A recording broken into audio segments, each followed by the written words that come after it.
अस्सलाम वालेकुम सत श्री अकाल जी। उम्मीद करना कि सारे ठीक हो बोले। अच्छा जी, अज का नवा स्किला दी एग्जाम है। मोहम्मद इमरान भाई ने जी इन्हें एक गलती नाल अपनी थ्योरी पास की है। तो बहुत बहुत मुबारक होवे। तो वीडियो थल्ले मैं अपना व्हाट्सअप नंबर दे देना। अगर जिन्हें स्टूडेंट ने नवा कोई एग्जाम पास किया है वो PDF आ गया तो वो उत्ते व्हाट्सअप सेंड कर दिया जी, ठीक है।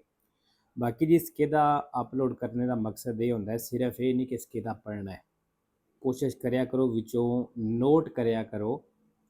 प्ले लिस्ट में बनाई है, विचों नोट करया करो कि केड़ा दुमांदा बार बार या ज़्यादा आउंदा है पे या केड़े पेज दे विचों आउंदे ने पे सवाल, ठीक है। क्योंकि मैं कोशिश करांगा लेकिन मैनू टाइम नहीं मिल रहा तो वीडियो मैं इस चीज़ तो ही बनावा दा। लेकिन ये भी कि अगर तुहाडे किसी को टाइम होवे तो अपना नोट करया करो बई केड़े पेज दे विचों ज़्यादा सवाल आउंदे ने। हर चैप्टर विचों तो आउंदा ही आउंदा है, लेकिन नोट ये करना है बई केड़े पेज दे विचों आउंदे ने, ठीक है। ਹੁਣ मैं थोड़ा जहा नोट किया लेकिन चंद एक पेज हैं जिन्होंने विचों दुमांदा आउंदा ही आउंदा है पिया, ठीक है। तो इस वास्ते थोड़ियां इन्हां चीज़ों वाल भी ध्यान करया करो। चलो जी, पहला सवाल वेख लीए। फिर कुल जुमारे मेनो करबुरान थे बई पेट्रोल जड़ा या तेल कह लो, तेल घट खर्च करने वास्ते ये ओपोर्तूनो चाहिए है। तनेरे इफनेस्त्रीनी क्यूजी के शीशे बंद रखो गड्डी दे। स्पेचे खास तौर ते quando si viaggia ad alta velocità जदों ज़्यादा स्पीड ते चलदे हो पे। वेरो जी, अगर तुम ज़्यादा स्पीड ते चलदे हो पे ते अगर तुहाडी गड्डी दे शीशे खुले होंदे ते गड्डी तेल ज़्यादा खाएगी। क्यों कि उहदे विच हवा लगे दी, हवा दी वजह तो गड्डी दा जोर ज़्यादा लगे दा ते गड्डी जो जोर ज़्यादा लगे दा गड्डी तेल ज़्यादा खाएगी, ठीक है। वेरो जी, दूसरा सवाल जी तो नज़र आ गया, ट्राम का निशान है। Il segnale raffigurato nel निशान दिखाया गया है può essere integrato लगे हो सकता है con un dispositivo a due luci rosse। मतलब ਇਹਦੇ ਨਾਲ दो लाल लाइटां लगियां हो सकदियां ने che si accendono ਜਿਹੜੀਆਂ ਆਨ ਹੋਣ ਦੀਆਂ alternativamente ਵਾਰੀ ਵਾਰੀ। ਫਾਲਸੋ ਜੀ ਇਹ ਜਿਹੜੀ ਗੱਲ ਕਰ ਰਿਹਾ ਹੈ ਇਹ ਉਸ ट्रेन ਦੇ ਫਾਟਕ ਵਾਲੀ ਗੱਲ ਕਰ ਰਿਹਾ ਜਿਹਦੇ ਉੱਤੇ ਬੈਰੀਅਰ ਕੋਈ ਨਹੀਂ ਲੱਗਿਆ ਹੁੰਦਾ। ਉੱਥੇ ਪਤਾ ਇਸ ਤਰ੍ਹਾਂ ਨਿਸ਼ਾਨ ਹੁੰਦਾ ਹੈ, ਇਹ ਉਹਦੇ ਨਾਲ ਤੁਹਾਨੂੰ ਕਨਫਿਊਜ਼ ਕਰ ਰਿਹਾ। 3 नंबर निशान जी, 3 नंबर सवाल तो निशान तुसां वेख लिया। दिवेतो दी फिरमाता है, पता जी ते फिरमाता मना होवे उत्ते सोचता भी मना ही होंदा है। Il segnale raffigurato है निशान दिखाया गया है। Vieta la sosta, कहंदा सोचता मना करदा है sia di giorno che di notte, दिन ਨੂੰ ਵੀ ਰਾਤ ਨੂੰ ਵੀ anche nei centri abitati, कहंदा आबादी दे विच भी, मतलब शहर पिंड दे विच भी। वेरो जी मने। 4 नंबर सवाल जी, ਇਹਦੇ ਵਿੱਚ ਤਸਵੀਰ ਵੇਖ ਲਓ। ਇਹ ਜਿਹੜਾ ਕੁਰਸੀਆ ਦੀ ਐਮਰਜੈਂਸ ਹੈ ਤੇ ਸਿਰਫ ਐਮਰਜੈਂਸੀ ਵਾਸਤੇ ਇਸਤੇਮਾਲ ਹੋ ਸਕਦਾ ਹੈ। ਲਾ ਕੁਰਸੀਆ ਦੀ ਐਮਰਜੈਂਸਾ ਅੱਗੇ ਨੇ ਬ੍ਰੈਕਟ ਵਿੱਚ ਦੱਸ ਵੀ ਦਿੱਤਾ ਹੈ ਕੁਰਸੀਆ ਆ ਜਿਹੜਾ, ਠੀਕ ਹੈ। ਇਹ ਰਿਜ਼ਰਵਾਤਾ ਕਹਿੰਦਾ ਰਿਜ਼ਰਵ ਹੈ alla svolta a destra, ਸੱਜੇ ਮੁੜਨੇ ਵਾਸਤੇ ਕਹਿੰਦਾ ਰਿਜ਼ਰਵ ਹੈ। ਫਾਲਤੂ ਜੀ ਇਹ ਮੁੜਨ ਵਾਸਤੇ ਨਹੀਂ, ਐਮਰਜੈਂਸੀ ਵਾਸਤੇ ਹੈ। 5 ਨੰबर ਪਨੇਲੀਆਂ ਤੁਸੀਂ ਵੇਖ ਲਈਆਂ ਨੇ। Il pannello integrativo raffigurato è pannello दिखाई गई है indica la larghezza, कहना है चौड़ाई दस रही है di una strada सड़क दी। फालसो किलोमीटर में केड़ी सड़क चौड़ी होंदी है जी। 6 नंबर जी, दो करे जाते तो नज़र आ रहे हैं। in una strada कहना एक सड़क दे विच divisa in due करे जाते separate, ते कहना वो डिवाइड दो करे जाते दे विच come in figura जिस तरह तस्वीर दे विच। I veicoli devono di norma circolare, कहना गड्डियां चलना है sulla carreggiata di destra, सज्जे carreggiate ते rispetto alla propria direzione di marcia, अपनी डायरेक्शन के हिसाब नाल। वेरो जिधर तुसीं जाना चाहते हो उस हिसाब नाल अपने सज्जे carreggiate में चलना है। 7वां जी, durante la sosta कहना सोस्ते दे दौरान, मतलब जो गड्डी पार्किंग लांदे हो। Il conducente deve adottare accorgimenti, कहना ड्राइवर एहतियात करे, सावधानी वरते आती a garantire immobilità del veicolo, वे गड्डी जिहड़ी है immobilità होवे, मतलब हिले ना, अगे पीछे ना हो जाए अपनी मर्जी नाल। Indipendente dal grado di pendenza della strada, मतलब सड़क दे झुकाव उतार चढ़ाव तो इंडिपेंडेंट होवे, आज़ाद होवे। मतलब है कि किसी दे सहारे ते आसरे ते ना खलोती होवे गड्डी, अपने आप गड्डी खलोती होवे, ठीक है जी। वेरो 8 नंबर जी, अच्छा जी इत्थे जाकियां की गल कर ला, जिहड़े मोटरसाइकिल इस्तेमाल करते हैं तो ये सर्दियों वाले भी होंगे ने ते गर्मियों वाले भी होंगे ने। ले जाके ad uso motociclistico, कहंदे जिहड़े जाके मोटरसाइकिल वाले इस्तेमाल करते non sono previste, कहंदे ये होंदे ही कोई नहीं per utilizzo estivo, गर्मियों में इस्तेमाल करने वाले। फालसो जी होंदे ने। 9वां सवाल जी, idoneità alla guida, कहंदे ड्राइविंग दे लई può essere compromessa, ਕਹਿੰਦਾ compromise ਹੋਵੇ ਦਾ ਮਤਲਬ ਡਰਾਈਵਿੰਗ ਨਾਲੇ compromise ਹੋਵੇ ਦਾ se si fa uso di caffè amaro ਅਗਰ ਤੁਸੀਂ ਕਾਫੇ ਇਸਤੇਮਾਲ ਕਰਦੇ ਹੋ ਤਾਂ ਫਾਲਸੋ ਜੀ ਕਾਫੇ ਤੇ ਉੱਥੋਂ ਬੰਦੇ ਨੂੰ ਐਕਟਿਵ ਕਰਦੀ ਥੋੜਾ 10 ਨੰਬਰ ਜੀ fanno parte della carreggiata ਕਹਿੰਦਾ carreggiate ਦਾ ਹਿੱਸਾ ਨੇ li attraversamenti pedonali ਜਿਹੜੀ ਜ਼ੈਬਰਾ ਕ੍ਰਾਸਿੰਗ ਹੈ ਵੇਰੋ ਜੀ ਜ਼ੈਬਰਾ ਕ੍ਰਾਸਿੰਗ ਸੜਕ ਦੇ ਵਿੱਚ ਹੁੰਦੀ ਹੈ ਤੇ ਇਹ ਉਹਦਾ ਹਿੱਸਾ ਹੈ 11 ਨੰਬਰ ਸਵਾਲ ਜੀ ਜਿਹੜਾ ਸਾਈਕਲ ਦਾ ਰਸਤਾ ਸੀ ਉਹ ਖਤਮ ਹੋ ਗਿਆ ਠੀਕ ਹੈ ਜਿਹੜਾ ਰਿਜ਼ਰਵ ਰਸਤਾ ਸੀ ਸਾਈਕਲ ਵਾਸਤੇ ਇਸ ਨਿਸ਼ਾਨ ਦਾ ਮਤਲਬ ਹੈ Il segnale raffigurato preannuncia ਨਿਸ਼ਾਨ ਦੱਸ ਰਿਹਾ ਕਿ non è più consentito ਕਹਿੰਦਾ ਇਜਾਜ਼ਤ ਨਹੀਂ il transito ਚੱਲਣੇ ਦੀ ai ciclisti e ai pedoni cycle ਤੇ ਪੈਦਲ ਨੂੰ ਫਾਲਤੂ ਜੀ ਮਨਾ ਨਹੀਂ ਕਰਦਾ ਪਿਆ ਚੱਲਣ ਤੋਂ ਸਿਰਫ ਦੱਸ ਰਿਹਾ ਕਿ ਜਿਹੜਾ ਸਾਈਕਲ ਦਾ ਰਸਤਾ ਸੀ ਉਹ ਖਤਮ ਹੋ ਗਿਆ 12 ਨੰਬਰ ਸਵਾਲ ਜੀ Il suono prolungato del fischietto ਕਹਿੰਦਾ ਇੱਕ ਲੰਮੀ ਵਿਸਲ ਸੁਣਦੇ ਹੋ ਮਤਲਬ ਸੀਟੀ ਕਹਿ ਲਓ ਪੰਜਾਬੀ 'ਚ ਜਿਸ ਤਰ੍ਹਾਂ da parte del agente preposto al traffico traffic police ਵਾਲੇ ਦੀ ਤਰਫੋਂ indica ਤੇ ਕਹਿੰਦਾ ਦੱਸ ਰਿਹਾ ਹੈ ਕਿ occorre tornare indietro ਵੀ ਵਾਪਸ ਮੁੜਨਾ ਜ਼ਰੂਰੀ ਹੈ ਜਾਂ ਵਾਪਸ ਮੁੜ ਜਾਓ ਫਾਲਸੋ ਜੀ 13 ਨੰਬਰ ਸਵਾਲ in un centro abitato ਕਹਿੰਦਾ ਆਬਾਦੀ ਦੇ ਵਿੱਚ se si vede un pallone ਅਗਰ ਤੁਸੀਂ ਇੱਕ ਬਾਲ ਵੇਖਦੇ ਹੋ rotolare sulla carreggiata ਦੇ ਉੱਤੇ ਰਿੜਦਾ ਹੋਇਆ bisogna prevedere ਕਹਿੰਦਾ ਖਿਆਲ ਕਰਨਾ ਹੈ anche il possibile attraversamento ਕਹਿੰਦਾ ਮੁਮਕਨ ਹੋ ਸਕਦਾ ਹੈ ਕ੍ਰਾਸ ਕਰੇ della strada ਸੜਕ ਨੂੰ da parte di un bambino ਇੱਕ ਬੱਚਾ ਵੇਰੋ ਜੀ ਅਗਰ ਬਾਲ ਹੈ ਸੜਕ ਉੱਤੇ ਰਿੜਦਾ ਪਿਆ ਹੁੰਦਾ ਹੈ ਤੇ ਤੁਸੀਂ ਇਹ ਧਿਆਨ ਰੱਖਣਾ ਹੈ ਕਿ ਪਿੱਛੇ ਉਹਦੇ ਕੋਈ ਬੰਬੀਨੋ ਬੱਚਾ ਵੀ ਆ ਸਕਦਾ ਹੈ ਠੀਕ ਹੈ ਜੀ 14 number giungendo ad un incrocio ਚੌਕ ਤੇ ਪਹੁੰਚੇ ਹੋ in cui la circolazione è regolata con rotatoria ਇਹ ਜਿਹੜਾ ਚੱਲਣਾ ਵੇ ਰੋਤੋਂਦੇ ਨਾਲ ਐਡਜਸਟ ਕੀਤੀ ਹੈ bisogna dare la precedenza ai veicoli ਕਹਿੰਦਾ ਉਹਨਾਂ ਗੱਡੀਆਂ ਨੂੰ ਹੱਕ ਦੇਣਾ ਹੈ provenienti da sinistra ਜਿਹੜੀਆਂ ਖੱਬੇ ਤੋਂ ਆਉਂਦੀਆਂ ਨੇ solo ਸਿਰਫ ਕਹਿੰਦਾ ਸਿਰਫ ਤਾਂ ਹੱਕ ਦੇਣਾ ਹੈ se vi è il segnale dare precedenza ਅਗਰ ਉੱਥੇ dare precedenza ਵਾਲਾ ਨਿਸ਼ਾਨ ਹੋਵੇ ਵੇਰੋ ਜੀ ਇਹ ਗੱਲ ਯਾਦ ਰੱਖਣੀ ਹੈ ਕਿ ਰਤੋਂਦੇ ਵਿੱਚ ਅਸੀਂ ਜਦੋਂ ਐਂਟਰ ਹੁੰਦੇ ਹਾਂ ਖੱਬੀ ਸਾਈਡ ਤੋਂ ਆਉਂਦੀਆਂ ਗੱਡੀਆਂ ਨੂੰ ਅਸੀਂ ਕਿਉਂ ਪਹਿਲ ਦਿੰਦੇ ਹਾਂ ਕਿਉਂਕਿ ਉੱਥੇ ਦਾਰੇ ਪ੍ਰੈਸੀਡੈਂਸ ਵਾਲਾ ਨਿਸ਼ਾਨ ਹੁੰਦਾ ਹੈ ਇਸ ਵਾਸਤੇ ਉਹਨਾਂ ਨੂੰ ਪਹਿਲ ਦੇਈਦੀ ਹੈ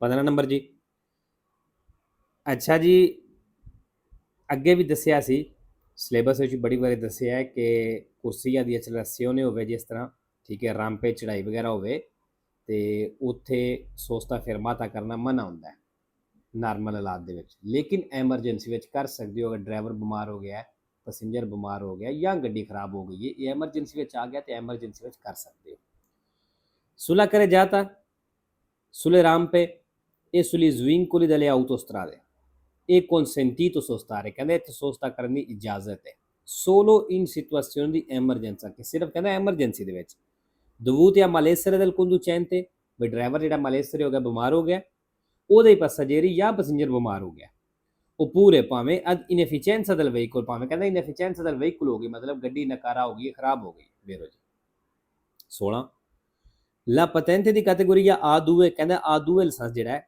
consente al titolare ਨੇ ਇਜਾਜ਼ਤ ਦਿੰਦਾ ਹੈ di trasportare un passeggero ਕਹਿੰਦਾ ਪੈਸੇਂਜਰ ਲੈ ਕੇ ਜਾਣ ਦੀ ਇਜਾਜ਼ਤ ਦਿੰਦਾ ਹੈ solo se il posto del passeggero ਸਿਰਫ ਕਹਿੰਦਾ ਜੇ passeggero ਦੀ ਜਗ੍ਹਾ ਤੇ ਇਹ previsto ਦਿੱਤੀ ਗਈ ਹੈ sulla carta di circolazione del veicolo ਗੱਡੀ ਦੇ ਕਾਗਜ਼ਾਂ ਦੇ ਵਿੱਚ ਵੇਰੋ ਜੀ ਅਗਰ ਗੱਡੀ ਦੇ ਕਾਗਜ਼ਾਂ ਦੇ ਵਿੱਚ ਕਾਰਤਾ ਦੀ ਸਰਕੂਲੇਸ਼ਨ ਦੇ ਵਿੱਚ ਲਿਖਿਆ ਹੈ ਕਿ ਪੈਸੇਂਜਰ ਬਿਠਾ ਸਕਦਾ ਸਿਰਫ ਤਾਂ ਹੀ ਦੂਸਰਾ ਬੰਦਾ ਦੋ ਟਾਇਰਾਂ ਵਾਲੀ ਗੱਡੀ ਉੱਤੇ ਬਹਿ ਸਕਦਾ ਠੀਕ ਹੈ ਜੀ ਵੇਰੋ ਅੱਛਾ ਜੀ 17 number dopo la firma del contratto di assicurazione RCA ਕਹਿੰਦੇ ਇੰਸ਼ੋਰੈਂਸ ਕੰਟਰੈਕਟ ਸਾਈਨ ਕਰਨੇ ਤੋਂ ਬਾਅਦ impresa assicuratrice ਇੰਸ਼ੋਰੈਂਸ ਵਾਲੀ ਕੰਪਨੀ ਜਿਹੜੀ ਹੈ deve rilasciare al cliente ਉਹ ਕਲਾਇੰਟ ਨੂੰ ਦੇਵੇਗੀ un libretto ਇੱਕ book sulle nozioni di pronto soccorso ਕਿ ਉਹਦੇ ਉੱਤੇ pronto soccorso ਦੇ ਨੋਸੀਓਨੀ ਹੋਣ ਦੇ ਮਤਲਬ ਨੁਸਖੇ ਕਹਿ ਲਓ ਤਰੀਕੇ ਲਿਖੇ ਹੋਣ ਦੇ ਫਾਲਸੋ ਜੀ 18 ਨੰਬਰ ਜੀ ਨਿਸ਼ਾਨ ਤੁਸੀਂ ਵੇਖ ਲਿਆ ਪਤਾ ਲੱਗ ਗਿਆ ਹੋਣਾ Il segnale raffigurato si trova ਕਹਿੰਦਾ ਨਿਸ਼ਾਨ ਮਿਲੇਗਾ su strada a senso unico circolazione ਕਹਿੰਦਾ senso unico ਸੜਕ ਤੇ ਮਿਲੇਗਾ ਫਾਲਸੋ ਜੀ ਤੀਰ ਇੱਕਦਮ ਉਹ ਦੂਸਰੀ ਤਰਫ ਉੱਪਰ ਨੂੰ ਵੀ ਇੱਕ ਥੱਲੇ ਇਹਦਾ ਮਤਲਬ ਸੜਕ ਦੋਪਿਓ ਸੈਂਸ ਹੋਏ ਠੀਕ ਹੈ ਤੇ ਇਹ ਕਹਿੰਦਾ senso unico ਤੇ ਮਿਲੇਗਾ ਸਿਰਫ ਇਹ ਕਿ ਸੱਜੀ ਸਾਈਡ ਉਹਨਾਂ ਬੰਦ ਕੀਤੀ ਹੈ ਰੋਸੋ ਦਾ ਇਹ ਮਤਲਬ ਹੁੰਦਾ ਹੈ 19 ਨੰਬਰ ਦੀ ਦਲੀਆਂ ਤੋਰੀ ਆ ਗਏ ਨੇ ਕਿੱਥੇ ਲੱਗੇ ਹੁੰਦੇ ਨੇ ਇਹ ਸੜਕ ਦੇ ਕਿਨਾਰਿਆਂ ਤੇ ਲੱਗੇ ਹੁੰਦੇ ਨੇ। ਇਹ ਦਿੱਲੀਆਂ ਤੋਰੀ ਰਫੀਗੁਰਾਤੀ ਕਹਿੰਦੇ ਜਿਹੜੇ ਦਿੱਲੀਆਂ ਤੋਰੀ ਦਿਖਾਈਆਂ ਗਈਆਂ ਨੇ ਸੋਨੋ ਪੋਸਤੀ ਕਹਿੰਦੇ ਮੌਜੂਦ ਨੇ ਜਾਂ ਲੱਗੀਆਂ ਨੇ al centro della carreggiata ਦੇ ਸੈਂਟਰ ਵਿੱਚ। ਫਾਲਸੋ ਜੀ। La distanza di sicurezza ਕਹਿੰਦੇ ਹਿਫਾਜ਼ਤੀ ਫਾਸਲਾ deve essere tale ਕਹਿੰਦੇ ਇਹ ਹੋਣਾ ਚਾਹੀਦਾ ਹੈ da riuscire a fermare in tempo il veicolo ਕਿ ਗੱਡੀ ਨੂੰ ਤੁਸੀਂ ਟਾਈਮ ਨਾਲ ਰੋਕ ਸਕੋ in caso di pericolo ਖਤਰੇ ਦੇ ਹਾਲਾਤ ਦੇ ਵਿੱਚ। ਫੇਰੋ ਜੀ distanza di sicurezza ਇਤਨਾ ਹੋਣਾ ਚਾਹੀਦਾ ਹੈ ਕਿ ਅਗਰ ਖਤਰਾ ਬਣੇ ਤਾਂ ਗੱਡੀ ਤੁਸੀਂ ਟਾਈਮ ਦੇ ਨਾਲ ਰੋਕ ਸਕੋ। 21 ਨੰਬਰ ਜੀ La manovra di sorpasso del tram ਕਹਿੰਦਾ ਟਰਾਮ ਨੂੰ ਓਵਰਟੇਕ ਕਰੀਦਾ ਹੈ può effettuarsi su ambo i lati ਕਹਿੰਦਾ ਦੋਨਾਂ ਸਾਈਡਾਂ ਤੋਂ ਓਵਰਟੇਕ ਕਰ ਸਕਦੇ ਹੋ। Se la strada è a senso unico ਅਗਰ ਸੜਕ senso unico ਹੋਵੇ e la larghezza del carreggiata lo consente ਅਗਰ ਸੜਕ ਦੀ ਚੌੜਾਈ ਜਿਹੜੀ ਇਜਾਜ਼ਤ ਦਿੰਦੀ ਹੋਵੇ। ਤੇ ਮੇਰੋ ਜੀ ਅਗਰ ਸੜਕ senso unico ਹੋਵੇ ਤੇ ਸੜਕ ਇਤਨੀ ਚੌੜੀ ਹੋਵੇ ਕਿ ਤੁਸੀਂ ਦੋਨਾਂ ਸਾਈਡਾਂ ਤੋਂ ਓਵਰਟੇਕ ਕਰ ਸਕਦੇ ਹੋ ਤੇ ਫਿਰ ਇਸ ਚੀਜ਼ ਦੀ ਇਜਾਜ਼ਤ ਹੈ। 22 ਨੰਬਰ ਜੀ ਨਿਸ਼ਾਨ ਬ੍ਰੇਕਾਂ ਦਾ ਆ ਗਿਆ। ਸਪੀਆ ਰੋਸੋ ਕਲਰ ਦਾ ਹੁੰਦਾ ਅਗਰ ਇਹ ਆਨ ਹੋ ਗਿਆ ਤੇ ਇਹਦਾ ਮਤਲਬ ਇਹ ਜਿਹੜਾ ਬ੍ਰੇਕਿੰਗ ਸਿਸਟਮ ਹੈ ਉਹਦੇ ਵਿੱਚ ਕੋਈ ਪ੍ਰੋਬਲਮ ਹੈ, ਚਾਹੇ ਉਹ ਗੁਰਨਸਿਓਨੇ ਨਹੀਂ ਸਹੀ ਉਹਦੇ ਜਾਂ ਇਹਦੇ ਬ੍ਰੇਕਾਂ ਦਾ ਜਿਹੜਾ ਆਇਲ ਦਾ ਲੈਵਲ ਹੁੰਦਾ ਉਹ ਘਟ ਗਿਆ। Una spia di colore rosso ਕਹਿੰਦਾ ਸਪੀਆ ਲਾਲ ਕਲਰ ਦਾ contro il segnata del simbolo di figura ਤੇ ਨਿਸ਼ਾਨਦੀ ਕਰਦਾ ਹੈ। Se accesa durante la marcia ਅਗਰ ਕਹਿੰਦਾ ਹੈ ਚਲਦਿਆਂ ਹੋਏ ਆਨ ਹੋ ਗਿਆ può segnalare lo scarso livello del liquido ਕਹਿੰਦਾ ਫਿਰ ਇਹਦਾ ਮਤਲਬ ਇਹ ਕਿ ਲਿਕੁਇਡ ਦਾ ਲੈਵਲ ਘਟ ਗਿਆ। ਇਡਰਾਉਲਿਕ ਉਹਦੇ ਫਰੇਨੀ ਜਿਹੜੇ ਬ੍ਰੇਕਾਂ ਦੇ ਹਾਈਡ੍ਰੋਲਿਕ ਦਾ ਹੁੰਦਾ ਹੈ। ਵੇਰੋ ਜੀ ਠੀਕ ਹੈ ਇਹ ਜਿਹਨਾਂ ਦੀ ਗਲਤੀ ਹੋਈ ਸੀ ਇਹਨਾਂ ਫਾਲਸੋ ਕੀਤੇ ਲੇਕਿਨ ਦੁਮਾਂਦਾ ਵੇਰੋ। 3 ਨੰਬਰ ਸਵਾਲ ਜੀ ਇਹ opportuno ਕਹਿੰਦਾ ਚਾਹੀਦਾ ਹੈ ਜਾਂ ਕਹਿ ਲਓ ਕਿ ਸਲਾਹ ਹੈ per il conducente ਡਰਾਈਵਰ ਵਾਸਤੇ ਕਿ accusa segni di stanchezza ਜਿਹੜਾ ਥਕਾਵਟ ਮਹਿਸੂਸ ਕਰ ਰਿਹਾ ਕਹਿੰਦਾ ਉਹਦੇ ਵਾਸਤੇ ਸਲਾਹ ਹੈ ਜਾਂ ਕਹਿ ਲਓ ਕਿ ਉਹਨੂੰ ਚਾਹੀਦਾ ਹੈ avvicinarsi il più possibile al veicolo ਕਹਿੰਦਾ ਨਜ਼ਦੀਕ ਹੋ ਜਾਏ ਜਿੰਨਾ ਹੋ ਸਕਦਾ ਗੱਡੀ ਦੇ ਕਿ ਲੋ ਪ੍ਰਚੇਦੇ ਨਾਲ ਮਾਰਚਾ ਜਿਹੜੀ ਅੱਗੇ ਚੱਲਦੀ ਹੈ। ਫਾਲਤੂ ਜੀ ਅਗਰ ਥੱਕ ਗਏ ਹੋ ਤੇ ਉਸ ਤੋਂ ਪਿੱਛੇ ਹੋਣਾ ਦੂਰ ਜ਼ਿਆਦਾ ਹੋ ਜਾਣਾ ਇਹ ਕਹਿੰਦਾ ਨਜ਼ਦੀਕ ਹੋ ਜਾਓ। 24 ਨੰਬਰ ਜੀ la forza aderente non dipende ਕਹਿੰਦਾ ਜਿਹੜੀ forza aderente ਮਤਲਬ ਰੋਡ ਗ੍ਰਿਪ ਪਕੜ ਦੇ ਟਾਇਰਾਂ ਦੀ ਇਹ ਡਿਪੈਂਡ ਨਹੀਂ ਕਰਦੀ della pressione dei pneumatici ਟਾਇਰਾਂ ਦੇ ਹਵਾ ਦੇ ਪ੍ਰੈਸ਼ਰ ਤੇ ਫਾਲਤੂ ਡਿਪੈਂਡ ਕਰਦੀ ਹੈ। 5 ਨੰਬਰ ਦਾਰੇ ਪ੍ਰੈਸੀਡੈਂਸ਼ੀਅਲ ਨਿਸ਼ਾਨ ਆ ਗਿਆ। il segnale raffigurato è ਨਿਸ਼ਾਨ ਦਿਖਾਇਆ ਗਿਆ su strada exturbana ਕਹਿੰਦਾ exturbana ਸੜਕ ਉੱਤੇ ਵੇ ਇਹ preceduto del segnale previso ਤੇ ਇਸ ਤੋਂ ਕਹਿੰਦਾ previso ਦਾ ਨਿਸ਼ਾਨ ਹੋ ਸਕਦਾ ਹੈ ਦੀ ਦਾਰੇ ਪ੍ਰੈਸੀਡੈਂਸ਼ੀਅਲ ਵਾਲਾ। ਫੇਰੋ ਜੀ ਇਸ ਤੋਂ ਪਹਿਲਾਂ previso ਵਾਲਾ ਨਿਸ਼ਾਨ ਹੋ ਸਕਦਾ previso ਵਾਲਾ ਕਿਵੇਂ ਸੇਮ ਹੈ ਹੀ ਨਿਸ਼ਾਨ ਹੋਵੇਗਾ ਲੇਕਿਨ ਉਹਦੇ ਨਾਲ ਇੱਕ ਮੀਟਰਾਂ ਵਾਲੀ ਪਨੇਲੋ ਲੱਗੀ ਹੋਵੇ ਦੀ 320 ਮੀਟਰ ਕਰ ਲਓ ਜਾਂ 150 ਮੀਟਰ ਕਰ ਲਓ ਵੀ ਇੰਨਾ ਅੱਗੇ ਜਾ ਕੇ ਤੁਸੀਂ ਪ੍ਰੈਸੀਡੈਂਸਾ ਦੇਣਾ ਹੈ। ਜਿਹੜੀ ਚੀਜ਼ ਪਹਿਲਾਂ ਤੁਹਾਨੂੰ ਦੱਸ ਦੇਵੇ ਕਿ ਅੱਗੇ ਇਹ ਕੰਮ ਕਰਨਾ ਹੈ ਜਾਂ ਕੰਮ ਹੋਣਾ ਹੈ ਉਹਨੂੰ ਪ੍ਰੈਵੀਜ਼ੋ ਆਖਦੇ ਨੇ। 26 ਨੰਬਰ ਜੀ ਨਿਸ਼ਾਨ ਤੁਸੀਂ ਵੇਖ ਲਿਆ। il segnale raffigurato indica ਨਿਸ਼ਾਨ ਦੱਸ ਰਿਹਾ una pista ciclabile ਸਾਈਕਲ ਦਾ ਰਸਤਾ sulla destra ਸੱਜੇ। ਫਾਲਸੋ ਜੀ in un secondo si percorrono circa metri 28 ਕਹਿੰਦਾ 1 ਸੈਕਿੰਡ ਵਿੱਚ ਤਕਰੀਬਨ 28 ਮੀਟਰ ਚੱਲੋਦੇ se si viaggia a 100 km all'ora। ਫਾਲਸੋ ਜੀ ਠੀਕ ਸੌਰੀ ਵੇਰੋ ਜੀ ਅਗਰ ਤੁਸੀਂ 100 ਦੀ ਸਪੀਡ ਤੇ ਚੱਲਦੇ ਹੋ ਪਏ ਤੇ ਫਿਰ ਤਕਰੀਬਨ ਤੁਸੀਂ 28 ਮੀਟਰ 1 ਸੈਕਿੰਡ ਵਿੱਚ ਕਰੋਗੇ। ਠੀਕ ਹੈ ਉਹ ਤਰੀਕਾ ਸਾਰਾ ਮੈਂ ਦੱਸਿਆ ਕਿਸ ਤਰ੍ਹਾਂ ਤੁਸੀਂ ਵੇਖਣਾ। 28 ਨੰਬਰ ਜੀ ਤਸਵੀਰ ਵੇਖ ਲਓ ਇੱਥੇ 20 ਗੱਡੀ ਦੀ ਗੱਲ ਕਰੀਦਾ ਤੇ 20 ਗੱਡੀ ਸੈਂਟਰ ਵਿੱਚ ਆ ਕੇ ਰੁਕਣਾ ਪੂਰਾ ਚੌਕ ਪੂਰੀ ਤਰ੍ਹਾਂ ਕ੍ਰਾਸ ਨਹੀਂ ਕਰ ਸਕਦੀ। Nell'incrocio rappresentato nella figura ਕਹਿੰਦਾ ਚੌਕ ਤਸਵੀਰ ਦਿਖਾਇਆ ਗਿਆ il conducente del veicolo B ਜਿਹੜਾ B ਗੱਡੀ ਦਾ ਡਰਾਈਵਰ ਹੈ alla destra libera ਕਹਿੰਦਾ ਇਹਦਾ ਸੱਜਾ ਜਿਹੜਾ destra ਵੇ ਉਹ libera ਖਾਲੀ ਹੈ durante tutta la manovra di svolta ਮਤਲਬ ਪੂਰੀ ਤਰ੍ਹਾਂ ਜਦੋਂ ਇਹਨੇ ਮੁੜਨਾ ਹੈ ਇਹਦਾ destra ਖਾਲੀ ਹੈ। ਫਾਲਸੋ ਜੀ ਇਹਨੇ ਸੈਂਟਰ ਵਿੱਚ ਆ ਕੇ ਰੁਕਣਾ ਹੈ ਅੱਗੇ ਨਹੀਂ ਜਾ ਸਕਦੀ ਕਿਉਂਕਿ ਅੱਗੇ N ਗੱਡੀ ਦੀ ਪਹਿਲੇ। 29 ਨੰਬਰ ਜੀ il conducente di un'autovettura ਕਹਿੰਦਾ ਜਿਹੜਾ ਗੱਡੀ ਦਾ ਡਰਾਈਵਰ ਹੈ deve prestare particolare attenzione ਉਹ ਖਾਸ ਧਿਆਨ ਦੇਵੇ per la presenza nel traffico ਜਿਹੜੇ ਟ੍ਰੈਫਿਕ ਦੇ ਵਿੱਚ ਮੌਜੂਦ ਨੇ ਦੀ velocipedi ਦੀ ਸਾਈਕਲ ਵਾਲੇ utilizzati da conducenti giovanissimi ਜਿਹੜੇ ਉਹਨਾਂ ਨੂੰ ਯੰਗ ਡਰਾਈਵਰ ਯੂਜ਼ ਕਰਦੇ ਨੇ inesperti ਵਿੱਚ ਤਜਰਬਾ ਵੀ ਨਹੀਂ ਐਕਸਪੀਰੀਅੰਸ ਵੀ ਨਹੀਂ ਉਹਨਾਂ ਕੋਲ ਉਹ ਦਾ anziani ਜਾਂ ਜਿਹੜੇ ਬਜ਼ੁਰਗ ਯੂਜ਼ ਕਰਦੇ ਨੇ। ਵੇਰੋ ਜੀ ਜਦੋਂ ਗੱਡੀ ਚਲਾਉਂਦੇ ਹੋ ਪਏ ਟ੍ਰੈਫਿਕ ਵਿੱਚ ਸਾਈਕਲ ਵਾਲੇ ਹੋਣ ਬੱਚੇ ਉਹਨੂੰ ਚਲਾ ਰਹੇ ਹੋਣ ਜਾਂ ਬਜ਼ੁਰਗ ਬੰਦੇ ਚਲਾ ਰਹੇ ਹੋਣ ਤੇ ਉਦੋਂ ਖਾਸ ਧਿਆਨ ਕਰਨਾ ਹੈ। 3 ਨੰਬਰ ਸਵਾਲ ਜੀ il passaggio in velocità su tomboni ਕਹਿੰਦਾ ਤੇਜ਼ੀ ਦੇ ਨਾਲ ਸਪੀਡ ਦੇ ਵਿੱਚੋਂ ਗੁਜ਼ਰਦੇ ਹੋ ਤੋਂਬੋਨੀ ਦੇ ਉੱਤੋਂ ਰੋਤਾਈ del tram ਟਰਾਮ ਦੀ ਪਟੜੀ ਦੇ ਉੱਤੋਂ ਆ bordo di un veicolo a due ruote ਤੁਸੀਂ ਦੋ ਟਾਇਰਾਂ ਵਾਲੀ ਗੱਡੀ ਦੇ ਉੱਤੇ ਹੋ ਮਸਲਾ ਮੋਟਰੀਨਾ ਦੇ ਉੱਤੇ ਹੋ ਮੋਟਰਸਾਈਕਲ ਦੇ ਉੱਤੇ ਹੋ può fare perdere tenuta di strada ਕਹਿੰਦਾ ਇਹਦੇ ਨਾਲ perdere tenuta di strada ਹੋ ਸਕਦੀ ਹੈ ਰੋਡ ਗ੍ਰਿਪ ਪਕੜ ਹੈ ਟਾਇਰਾਂ ਦੀ ਉਹ ਖਤਮ ਹੋ ਸਕਦੀ ਹੈ dirigibilità al veicolo ਗੱਡੀ ਅਨਬੈਲੈਂਸ ਹੋ ਸਕਦੀ ਹੈ a causando sbandamenti o cadute ਜਿਹਦੀ ਵਜ੍ਹਾ ਤੋਂ ਗੱਡੀ ਸਲਿੱਪ ਵੀ ਹੋ ਸਕਦੀ ਹੈ ਤੇ ਡਿੱਗ ਵੀ ਸਕਦੇ ਹੋ ਠੀਕ ਹੈ ਜੀ ਵੇਰੋ ਲੋ ਜੀ ਅੱਜ ਦਾ ਸਕੇਦਾ ਖਤਮ ਹੋ ਗਿਆ ਤੇ ਇਨਸ਼ਾਅੱਲਾ ਮਿਲਨੇ ਆ ਨੈਕਸਟ ਵੀਡੀਓ ਤੇ ਓਕੇ ਜੀ